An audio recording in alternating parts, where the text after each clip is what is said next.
Alright, so here it is, the Xtrfy MZ1, also known as Zeiss Rail. Many of you are probably familiar with what this is, but for those who aren't, it's a collaboration between Rocket Jump Ninja and the mouse maker Xtrfy. And the result is pretty damn good, actually. Part of that is due to my expectations of the MZ1. Personally, a little bit low because, I mean, you just take a look at this really unconventional shape and, it's still got a wire that's kind of a bit outdated in 2021.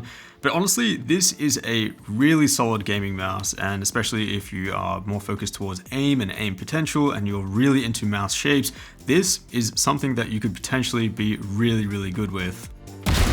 See ya. One enemy remaining.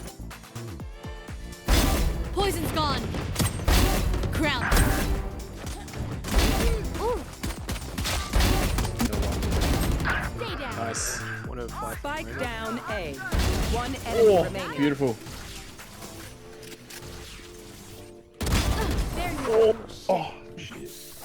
So let's get all of the spec stuff out of the way first. This is a $79 US mouse, which kind of puts it mid-range in terms of pricing, and I believe that to be absolutely fair considering what you're getting. The sensor being used here is the PMW 3389, and it's positioned pretty much dead center. So top-end PixArt sensor here with flawless tracking and with adjustable lift-off distance as well. But one of my favorite parts by far about this mouse are actually the main mouse buttons. For one, we get legitimate comfort grooves that just support your fingers really well, and it gets closer to making the mouse feel like an actual part of your hand as opposed to something that you're just holding onto. And secondly, the physical switches that are underneath here are the KLGM 8.0s, and I'd say that these are up there with the nicest feeling switches that you can get in a gaming mouse today. And that's especially here in the Xtrfy MZ1. I mean, these clicks are so nice. Probably the best out of the box kind of mouse clicks that you can get on a gaming mouse today. Very light, very clicky, and just the feedback that gives you in game, it makes every shot and every click that you're taking just all the more satisfying.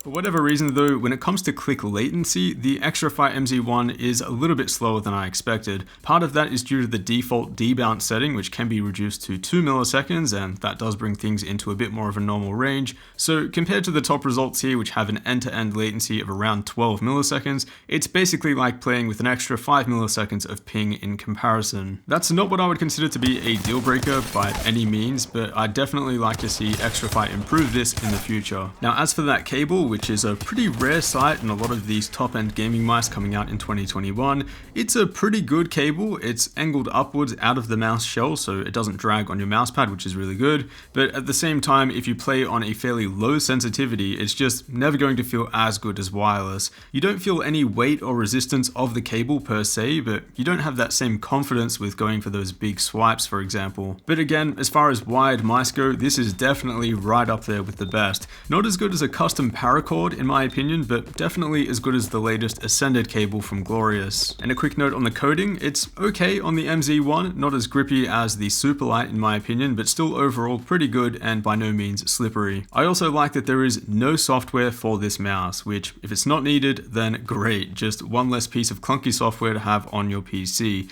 So it's completely plug and play, which is awesome, but you can also adjust the RGB lighting, DPI, polling rate, and lift-off distance with the switches on the bottom. And by holding the side and main mouse buttons, you'll also be able to adjust the debounce. And on the note of RGB lighting, which is something that I usually skip over, I think it actually looks pretty sick here. The MZ1 has this kind of semi-transparent, smoky black shell, and when combined with the right RGB lighting effects, it kind of gives off these spacey galaxy vibes. Maybe that's just me, I don't know, but personally I think it looks really cool. The mouse does have cutouts in the shell to assist with weight reduction, which might be a deal breaker for some, bringing the total weight of my copy of the MZ1 to exactly 59 grams with the cable. I'll also note that the balance of that weight distribution is also really spot on. A little bit towards the front as you'd expect, but overall really solid. So in terms of weight, it's definitely right amongst the lightest gaming mice that you can buy today, and a lot of that is due to how small it is. It's shorter than the Cooler Master MM710 and even the Logitech G305, but somehow, to me at least, feels a lot better in the hand, and that's something that I did not expect. Looking at the MZ1, it it just looks kind of weird. It's a really low, flat, and unique shape that you'd have to wonder how you'd even hold this thing in the first place, but in the right hands, this could actually be a dream fit. The shape itself is almost symmetrical, but just with some slight contouring on the left-hand side for your thumb, so it's optimized for right-handed users. The intended grip style of the MZ1, that is Zai's grip style that it was designed around, is a fingertip grip with a lot of contact with the mouse. My grip style though is a lot more conventional, it's just a claw grip, but that too actually works really well here. You're not going to have as much support at the back of the mouse as you'd get with something like an Endgame Gear XM1, but I found it to be pretty much spot on and definitely better to claw grip than the Razer Viper Mini. That's a mouse that I used as my main for quite some time and I'd place as a close second to the G Pro Superlight for me personally, except now I'd much rather use the Rocket Jump mouse instead of the Razer. In fact, if the MZ1 was wireless at 60 grams, I would 100% switch today from the Superlight, no question. There's just something about this really small and lightweight shape that's so easy to throw around and place on the mouse pad. It makes going back to the G Pro Superlight feel kind of big and tall. But at the same time, being tethered to a cable, you do feel like you lose a lot of that freedom that you get from a wireless mouse, and there will be that adjustment period if you are currently using something that's wireless. Now, one thing that I actually didn't like about the MZ1 was the scroll wheel. It sits really low within the already low mouse shell, so it's a bit hard to reach, and the switch itself kind of just jams up every now and then and basically has zero travel. This might be a quality control issue, but at the end of the day, it's definitely worth noting. Not really a fan here.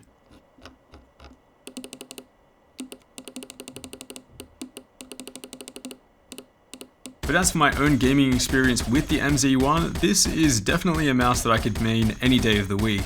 Scores in AimLab and Kovacs were right up there with my own personal bests, and I was able to build a lot of confidence with this mouse really quickly. I'm actually kind of keen to just leave it on my desk for a bit and see if I can continue to improve with it. The G Pro Superlight is still probably the best overall mouse for me personally right now, and likely will be for a lot of people. The shape is a lot more mainstream and can be adapted to by a lot of hand sizes and grip preferences. But like I said, MZ1 for me will definitely be in the rotation, and it is a whole lot cheaper as well. So my overall thoughts on the Xtrfy MZ1 is that it's a winner. There's a lot going on here that's really solid, and awesome collaboration between Xtrfy and Rocket Jump Ninja.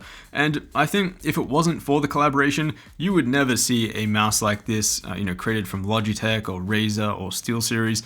The shape is just too unconventional, and it's just not as streamlined or kind of cool as a G Pro Wireless or a Razer Viper Ultimate. But having said that, if you know what mouse shapes work for you and your grip preferences, this could be absolutely sick in the right hands. I mean, this could easily be endgame material for the right player. I'll also say that if you're currently using the Razer Viper Mini or the Logitech G305, this might actually be a decent upgrade depending on your grip style. And I feel like the Razer Orochi V2 as well, the shapes are different enough there that they can coexist, but similar enough that you can probably switch between them and choose what's right for you. So big props to Rocket Jump Ninja and Xtrfy for creating something really awesome and special here, and honestly a gaming mouse that would definitely not have existed otherwise. It's a super unique shape, but is really the perfect fit in the right hands. So I will leave some links down below for those who are interested in the MZ1, as well as a few other gaming mice that I recommend as well. As always, a huge thanks for watching, and I'll see you all in the next one.